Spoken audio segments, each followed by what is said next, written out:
Headlines के प्रायोजक है Lal ion exchange and chemicals private limited. Jammu में आतंकी हमले में नया खुलासा, चीन कर रहा है आतंकियों की मदद। बॉर्डर पर बने चीन बंकर के जरिए आतंकी कर रहे हैं कश्मीर में घुसपैठ।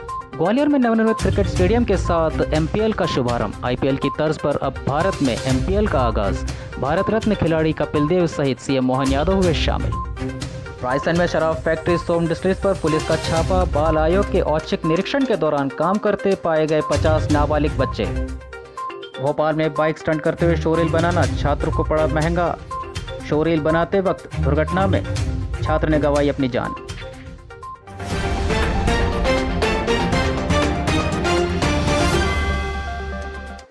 जम्मू में आतंकियों के खिलाफ सेना और पुलिस की मुहिम जारी। परमाज में 2 संदिग्धों को दिखे जाने की सूचना मिलने पर चप्पे चप्पे पर सुरक्षा बलों के द्वारा सघन ऑपरेशन चलाया जा रहा है। वहीं जम्मू कश्मीर में लगातार हो रही आतंकी वारदातों और घुसपैठ पर चौंकाने वाला खुलासा सामने आया है। पाकिस्तान में आतंकी संगठनों की ओर से जिस तरह की घुसपैठ की जा रही है उसमें घाटी में उनको मदद मिल रही है चीन से। जी हाँ, चीन के साथ कनेक्शन की बात का यहाँ खुलासा हुआ है। सूत्रों से मिली खबर के अनुसार बॉर्डर पर चीन सेना ने बंकर बना रखे हैं। सुरंगों से आतंकी लगातार भारत में घुसपैठ कर रहे हैं।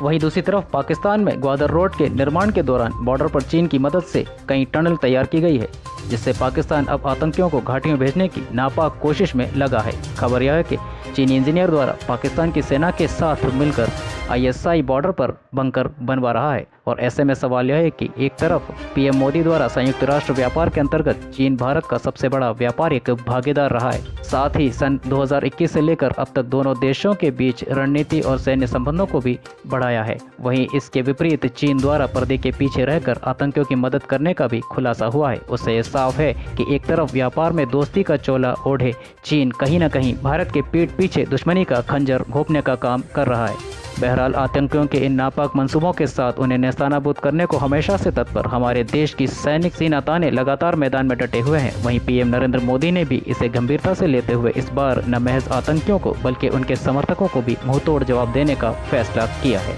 मीडिया सूत्रों से मिली खबरों के अनुसार केंद्र सरकार ने अब यह निर्णय लिया है कि आतंकियों के समर्थन करने वालों की संपत्ति जब्त कर कार्रवाई की जाएगी।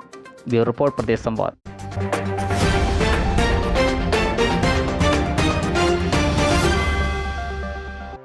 रायसेन जिले के शराब फैक्ट्री में बाल श्रम का मामला।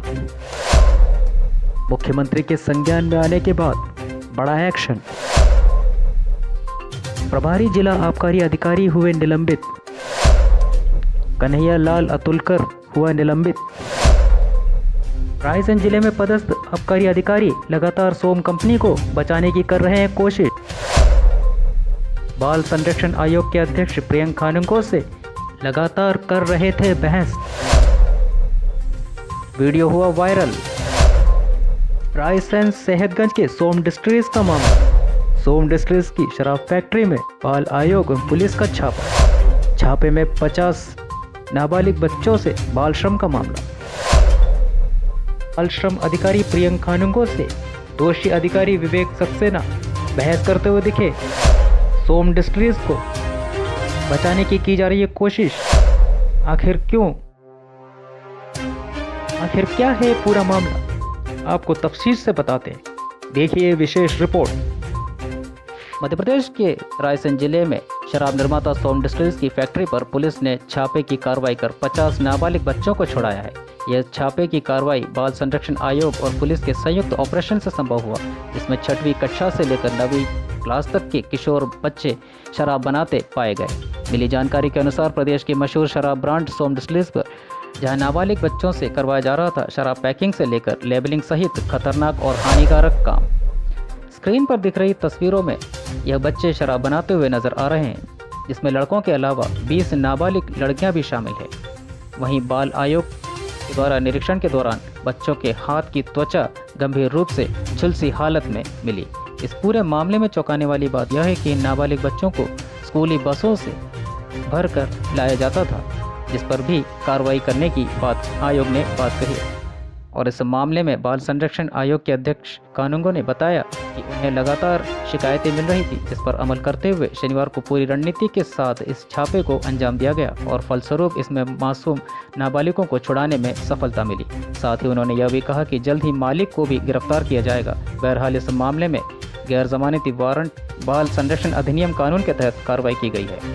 बहरहाल इस पूरे घटनाक्रम में बड़ा सवाल यह है कि आखिरकार किस तरह आबकारी विभाग के नाक के नीचे इस तरह इन नाबालिगों से काम करवाया जा रहा था। ये रिपोर्ट प्रदेश संवाद।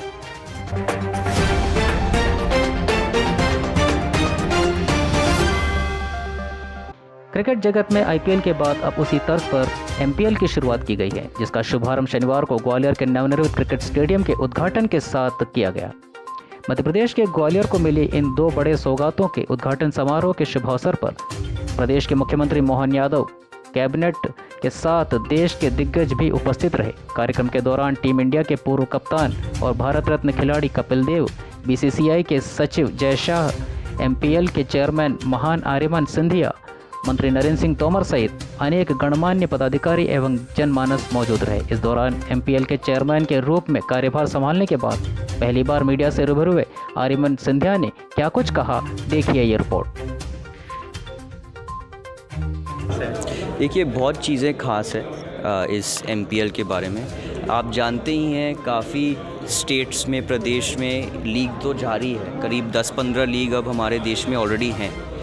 मगर हम इस लीग को कुछ अलग देना चाहते थे, एक अलग पहचान देना चाहते थे। और जिस तरीके के हम सब ने अलग अलग लीग को समझा है, देखा है, उसके बाद हमने ये निश्चित तौर पे ये निर्णय लिया कि हम इस लीग को 4-5 मुद्दों से अलग करेंगे। सबसे पहले कि हम जो है लाइव स्ट्रीम करवाएंगे। बहुत कम प्रतिशत लीग को लाइव स्ट्रीम दिया जाता है, तो ये उनमें से एक लीग है जिसको लाइव स्ट्रीम दिया गया है जियो टीवी के साथ। दूसरी चीज़ है कि हमारे जो टीम्स हैं उसमें ज़्यादा प्रतिशत लोअर लेवल प्लेयर्स है और कम प्रतिशत हायर लेवल प्लेयर्स है, ताकि लोअर लेवल प्लेयर्स को और अनुभव मिले कि एक बड़े स्टेडियम में खेलने का कैसे माहौल बनता है और अपने टीममेट से भी सीखने का एक मौका मिले और बड़े बड़े कोचेस से भी सीखने का एक मौका मिले।